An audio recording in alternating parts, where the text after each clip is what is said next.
जी, बिस्मिल्लाहिर्रहमानिर्रहीम। अब हम आपको बताएंगे कि 100 को क्या कहते हैं और इस तरह 100 से आगे 1000 तक कैसे जाते हैं। ठीक है जी। जी रियाज साहब।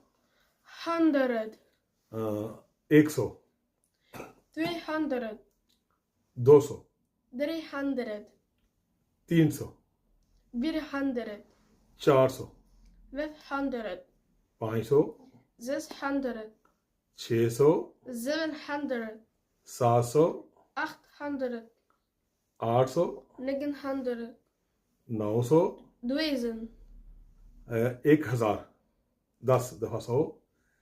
अच्छा जी, ये तो हो गया 100 से लेकर 1000 तक कैसे होंगे। अगर आप 101 कहना हो तो फिर कैसे कहेंगे?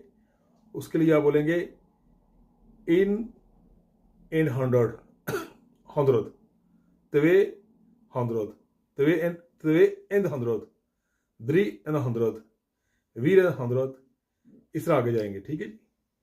अगर 200 होगा तो फिर भी आप कैसे करेंगे?